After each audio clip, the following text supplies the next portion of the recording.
में कभी पूर्ण जल भरा हुआ करता था। इसके वजह से दुश्मन कोई चाह करके भी इस किले के परिसर के अंदर नहीं प्रवेश कर सकता।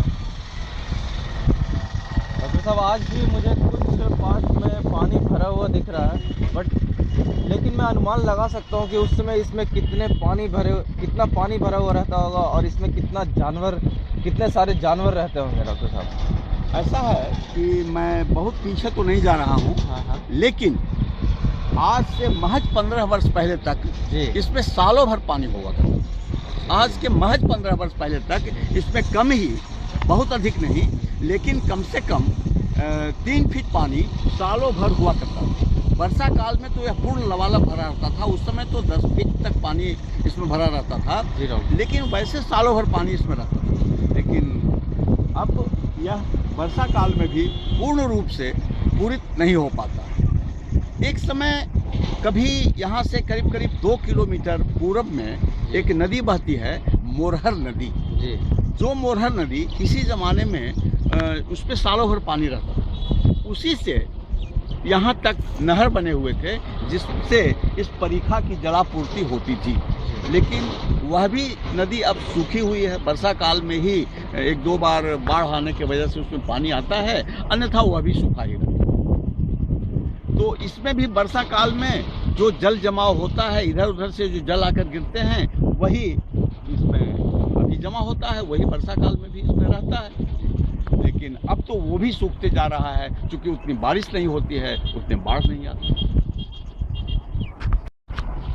तो डॉक्टर साहब, जैसा कि आप पहले बता रहे थे हमें गढ़ के बारे में, तो अभी लगता है कि मैं वहीं पे खड़ा हूँ, तो मुझे कुछ गढ़ के बारे में थोड़ा विशेष रूप से थोड़ी जानकारी दी।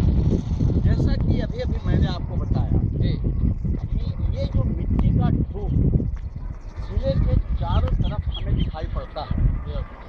आपने नौआना किला भी देखा, वह भी करीब 40 फीट मिट्टी के ढूंढ के ऊपर बना हुआ है। और वहाँ भी मैंने आपको बताया था कि यह जो 2 तल ऊपर देख रहे हैं, वह 2 तल नीचे भी है। तो यह ढूंढ इतना मिट्टी है कहाँ से?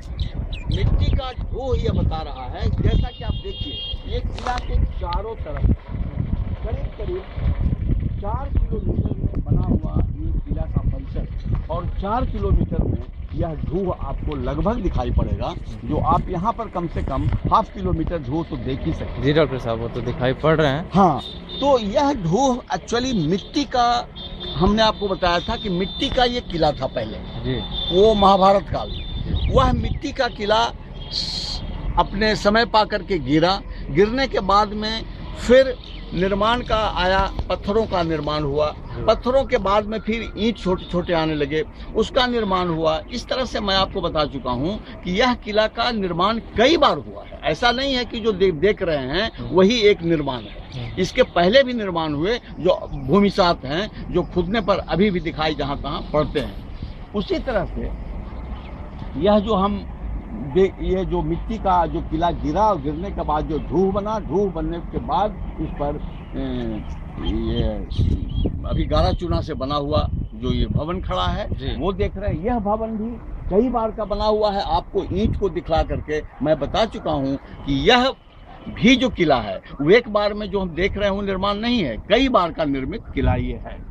तो इस तरह से ये मिट्टी का ढूंढ का राज यही है कि ये कभी मिट्टी का किला था, जो भूमिसात हो चुका है, और उस पर ये नवनिर्मित किला खड़ा है। यह भी खंडहर हो चुका है।